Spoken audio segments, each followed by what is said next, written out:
যুবক, তোমার প্রভু আবু সওদাগরকে গিয়ে বলো যে সিনবাদ এসেছে, আমার কাছে ব্যবসার জন্য অদ্ভুত ধনসম্পদ আছে। কি আমার কথা তুমি শুনতে পাচ্ছ না? না, আমার প্রভু এখানে নেই, তবে সেই বোঝকাটা তোমার জন্য দিয়ে গেছে। ছেলেটা তোমাকে কি দিল? কিছু একটা হবে, মূল্যবান রত্ন, দামি ধাতু, নয়তো নোংরা নুড়ি পাথর। হাই খোদা,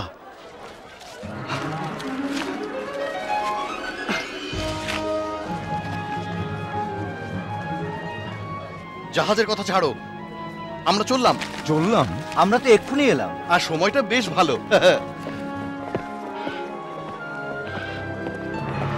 তবে সব শেষ হয়ে গেলে ভালোই। তা অবশ্যই ঠিক, তবে এখনো শেষ হয়নি। মনে হয় না তুমি এখানে ব্যবসা করেছো। না, ঠিক তা নয়, আমি নিতে এসেছি সবগুলো, আর আমাকে টাকা দিতে হবে না।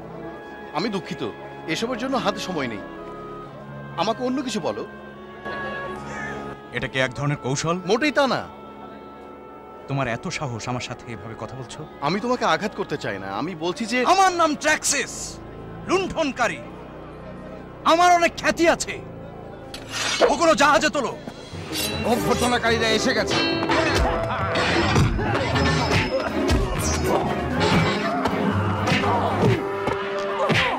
আমি বলেছিলাম এইসব করার সময় আমার নেই।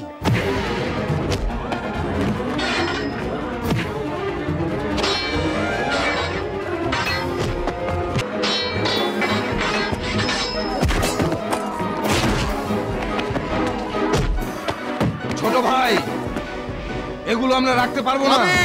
জাহাজ খালি করো এক্ষুনি। ক্যাপ্টেনের কথা শুনেছো? এখন চলো।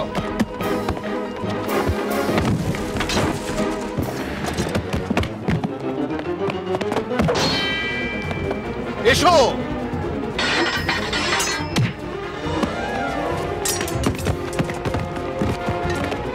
ঠিক আছে, তাই হবে।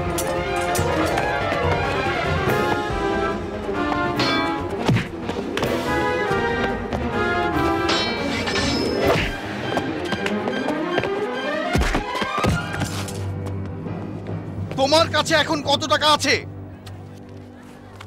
40টা স্বর্ণের টুকরো। ওগুলো আমাকে দাও এক্ষুনি।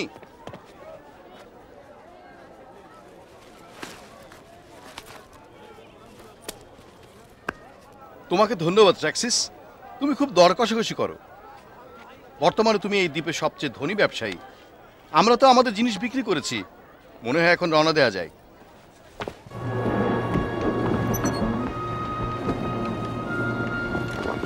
শক্ত করে পাল্টা বাঁধো।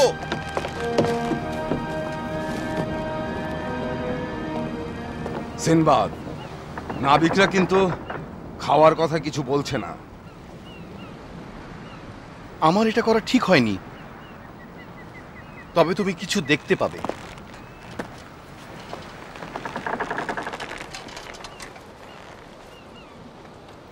পুণ্যবতী মা, এটা তো হচ্ছে ডিমডিমের, তার নিয়ন্ত্রক রত্ন। যখন আমরা ছোট ছিলাম, লেখাপড়া করার সময় প্রায় আমাদের ওটা ধরতে দিত। এটা ওকে দেখাও। ডিমডিমের নিয়ন্ত্রক রত্ন, তুমি এটা কোথায় পেলে? আমার জন্যই এটা রাখা ছিল, ওই গ্রামেরই একজনের কথা মতো সাহায্য করার জন্যে। ডিমডিম বলেছিল তার পাথরটা কাছে রাখতে, তাহলে তার উপস্থিতি বুঝতে পারবো। আর এটাই ছিল তার একমাত্র অনুরোধ। ডিমডিম বেঁচে আছে এই গ্রামেই? ওটা গ্রামেরই সঠিক অবস্থানকে নিখুঁতভাবে নির্ণয় করে। ছোট্ট দ্বীপের উপর, এখান থেকে বেশি দূর নয়। তুমি, তোমার পাল খুব পুরনো, বেগ ব্যাহত করছে। একটু চটপট করো, তুমি তো জাহাজ চালাচ্ছ, মাছ তো আর ভাবছো না।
কোনো গ্রামের ধ্বংসস্তূপের মতো মনে হচ্ছে।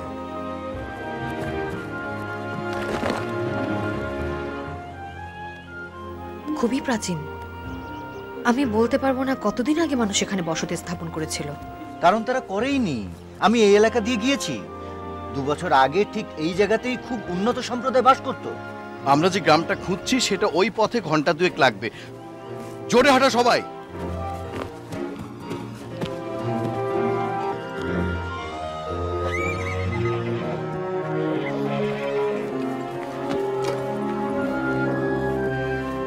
এই তো সেই গ্রাম।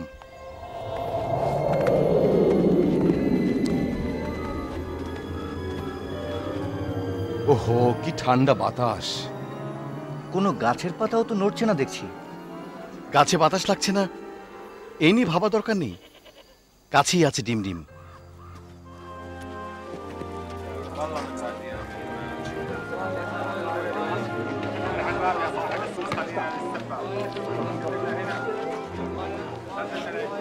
ওনাকে তো দেখছি না, উনি বাইরে আসছেন না কেন? আমি জানি না। হ্যালো, আমরা এখানে বিদেশি খাবার এবং পানীয় খুঁজছি। আমার নাম সিনবাদ। আমি এখন কোন শহরে আছি? আমাদের এক বন্ধু কাছাকাছি কোথাও থাকে, একজন ভ্রমণকারী আমাদের মতো। আমরা জানি ডিমডিম এখানে আছে, আমরা তাকে দেখতে চাই। খুবই দুর্বোধ্য মিভ। আমরা ডিমডিম সম্বন্ধে কিছুই জানি না, তবে আমরা চাই তুমি তাড়াতাড়ি চলে যাও। বেলকর, বিদেশিদের সম্বর্ধনা জানানো আমাদের পক্ষে কোনোভাবেই সম্ভব নয়। তাই আমাকে সবসময় বলা হয়েছে যে এখানকার গ্রামগুলো প্রতিবেশী সুলভ। তোমরা আমাদের প্রতিবেশী নও, চলে যাও। ঠিক আছে, তবে আমাদের তো অনেকটা পথ যেতে হবে। আমি বিশ্বাস করি তুমি কিছু মনে করবে না যদি আমরা একটু ঘুরে ঘুরে দেখি তোমাদের এই সুন্দর গ্রামটা। অবশ্যই আমরা কিছু মনে করব। আসলে এটা আমার অনুরোধ। বেলকর, বেলকর, আচ্ছা এদের সমস্যাটা কি? আর ডিমডিম কোথায়? আমি জানি না, তবে মনে হচ্ছে ওরা কিছু গোপন করছে। ছড়িয়ে পড়ো সবাই, চারদিক ঘুরে দেখো। ডিমডিমকে ছাড়া আমরা আসলে আর অন্য কি দেখতে চাচ্ছি? আমাদেরকে সবকিছু লিখে জানাবে এমন একজনকে খুঁজে বের করো যে মোটামুটি লাজুক প্রকৃতির, আমাদের কাছাকাছি থাকবে কিন্তু ভয় পাবে। অথবা একজন আবেদনময়ী যুবতী এমনই আন্দোলিত করছে যেন তুমি তার পোষ্য ছেলে। এসো। ওহ, পেয়ে গেছি। আমি কি আশ্চর্য হব?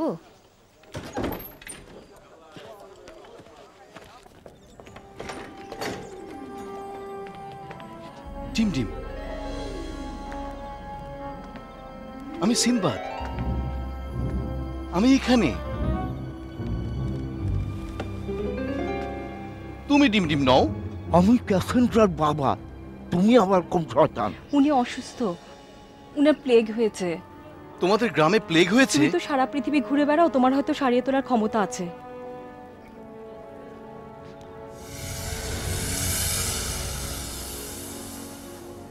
অসুস্থ হলে সবাই ওরকমই মনে করে।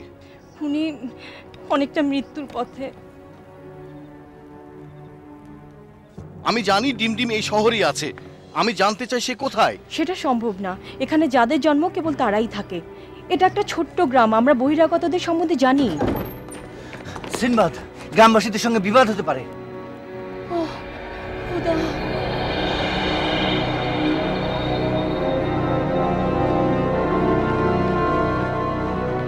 উনি উধাও হয়ে গেলেন। ওটা কি? এটা খুবই খারাপ ধরনের প্লেগ।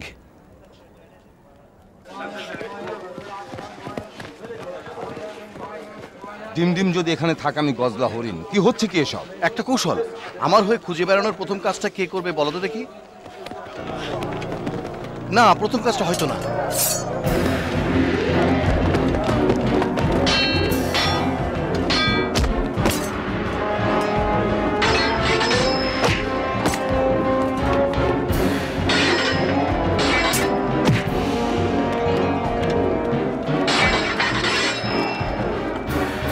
চাষার মতো মারামারি করো না। আমি মোটেই চাষা না, আমি একজন যোদ্ধা যে সারা জীবন ধরে চাষ করা অভ্যাস করেছে শুধুমাত্র তোমার মতো একজনের জন্য। তোমাকে আরো একটু প্র্যাকটিস করতে হবে।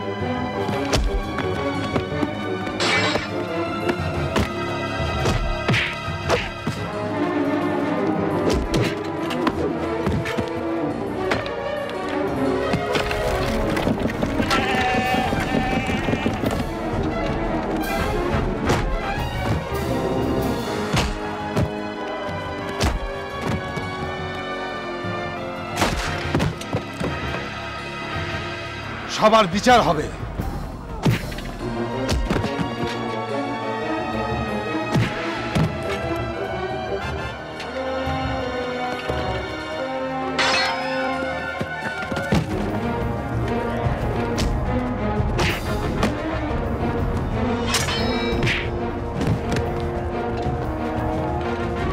সিনবাদ, তাড়াতাড়ি তৈরি হও। ঠিক আছে।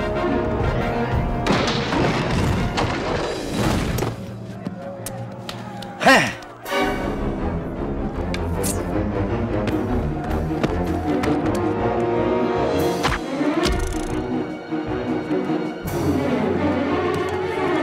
ধন্যবাদ।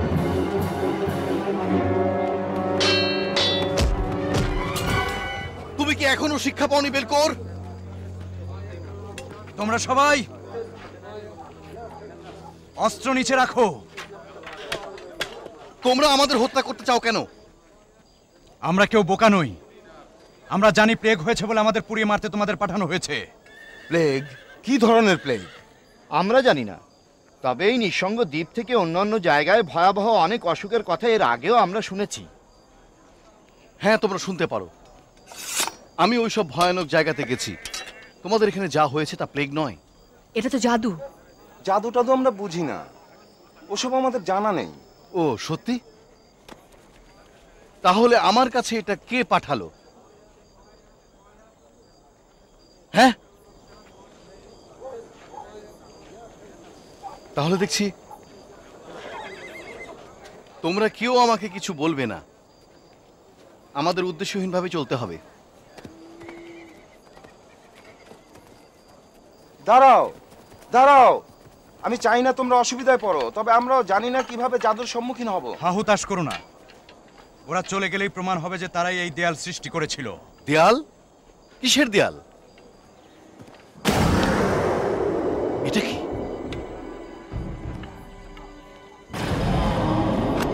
এটা কোনো বুদ্ধির কাজ না।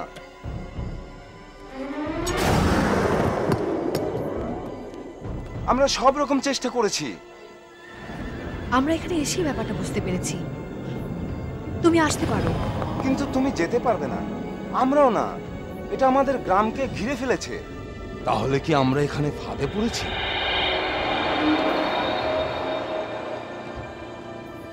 এটা অবশ্যই ভালো কাজ না।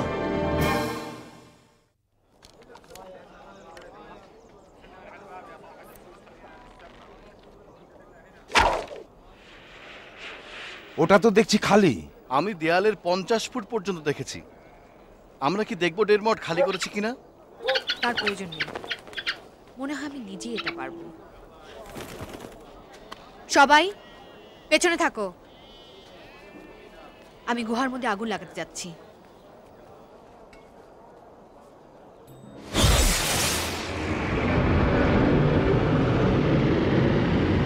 সে জাদু জানে।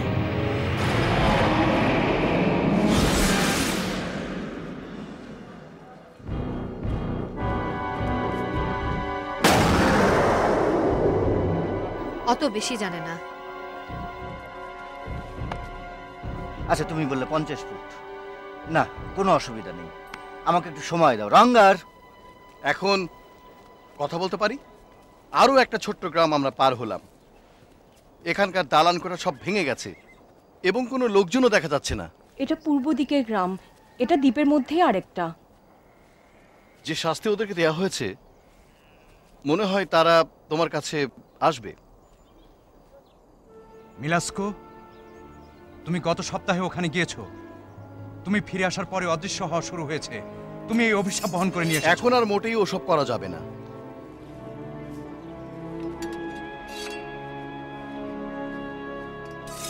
দেখো, আমার বন্ধু ফিরোজ তোমাদের সাহায্য করার পরিকল্পনা করছে। আমি বলছি তোমরা সব যাও এবং তোমাদের দামি জিনিসপত্রগুলো গুছিয়ে নাও। আমরা এই গ্রাম ছেড়ে চলে যাব। আমি যে প্যারামিটারটা পরীক্ষা করে দেখি, দেয়াল মনে হচ্ছে শক্ত, তবে ফিরে এসে আমি আমার বইগুলো পড়ে দেখলাম। ডিমডিমের লেখার মধ্যে 500 বছরের পুরনো গ্রামের কথা বলা হয়েছে, যেখানে আছে একটা অভিশপ্ত অদৃশ্য দেয়াল। গ্রামগুলো একের পর এক অদৃশ্য হয়ে গেল। আমার ছেলেবেলায় সে আমাকে ওরকমই গ্রামের কথা বলেছিল, কিন্তু সেটা তো 500 বছর আগের ঘটনা নয়। আসলে সে এমনভাবে বলেছিল যেন গতকালের ঘটনা।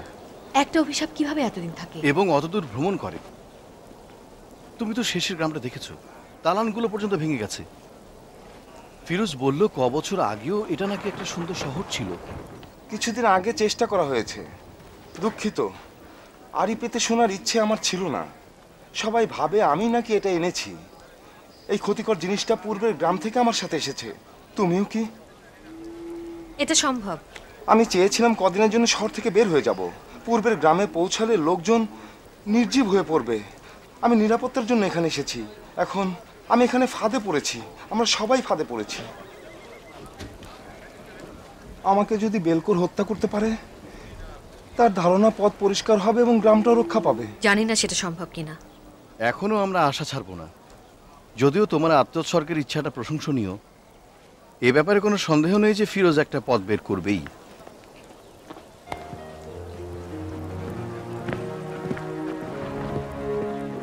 আমাদের সঙ্গে এসো মিলাস্কো, আমরা পরীক্ষা করব। মিলাস্কো, অন্য গ্রামে যাওয়ার পথ কি এটাই? হ্যাঁ, এটাই। বেশ, এটা হয়তো খোলা আছে। শোনো, খুব ধীরে ধীরে নামবে। আমি তোমাদের পিছনেই আছি।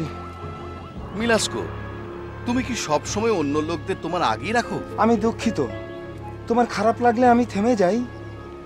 মিলাস্কো, তুমি যখন অন্য গ্রামের মধ্যে দিয়ে এসেছো, তুমি কি দেখতে পেয়েছো?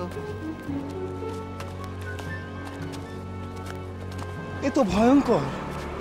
লোকজন এখানকার মতোই নির্জীব ছিল, কোনো রকম কারণ ছাড়াই।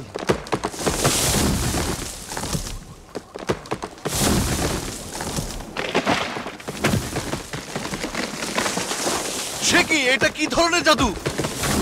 শয়তানি, একটা জাদু। মিভ,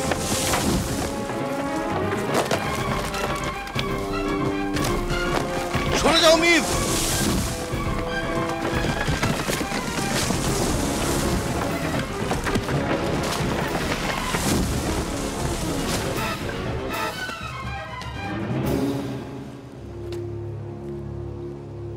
এটা একটা অন্যরকম অভিশাপ। মানলাম, কিন্তু ডালগুলো লক্ষ্য মনে হয় তোমার দিকে ছিল।